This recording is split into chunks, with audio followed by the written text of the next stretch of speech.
ओम महाकाल महारुद्राय नम। ओम नम शिवाय। बंधु माने मिस्टिक ओडिया टारो चैनल को आपण माननकु स्वागत।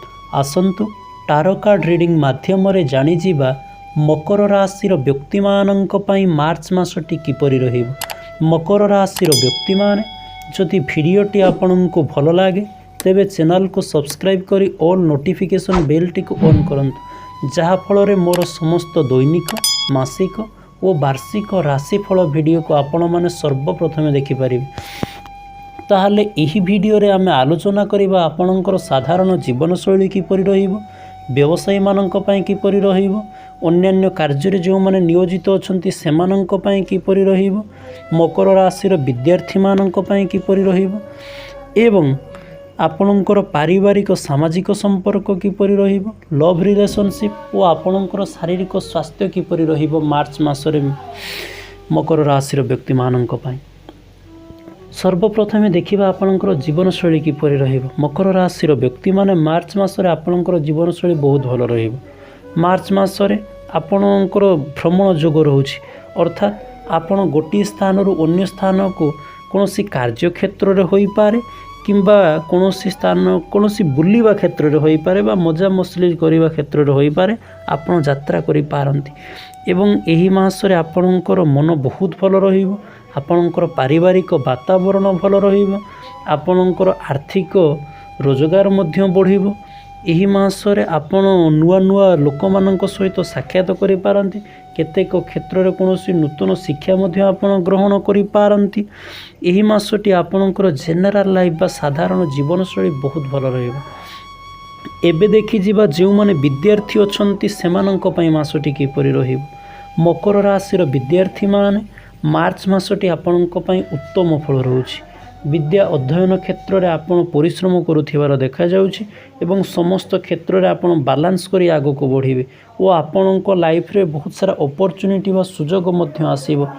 तेणु विद्या अध्ययन क्षेत्र में आपणक पई मार्च मासटी बहुत भल फल देई जिवो।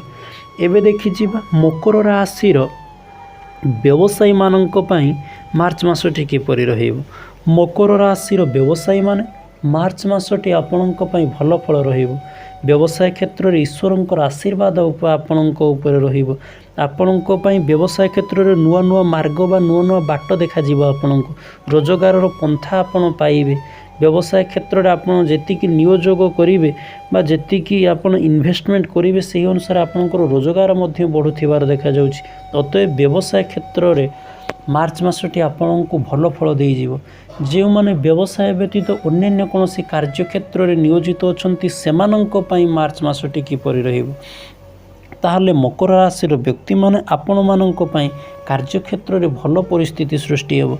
कार्य क्षेत्र में आपणकर परिवार मध्य आपणकर साथ देउथिबार देखा जाउछि एवं से क्षेत्र में आपण टिके ईश्वर विश्वासी मध्य होई पारंती और आपणकर कार्य क्षेत्र में आपणकर उन्नति हेबो।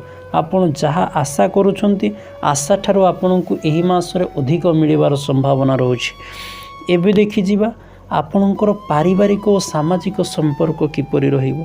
मकर राशि व्यक्ति माने मार्च मासरे आपणकर पारिवारिक संपर्क भल रहिबो।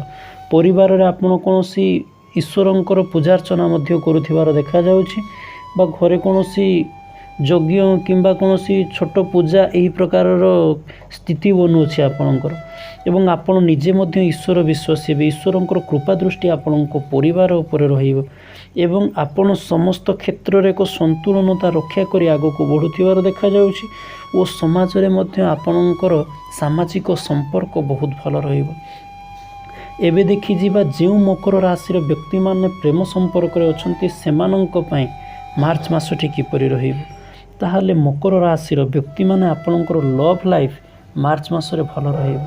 आपणकर पार्टनर को सहित आपणकर संपर्क भल रहिबो। केतेक क्षेत्र में पार्टनर को सहित आपण कोनोसी दूर यात्रा मध्य करि पारंती।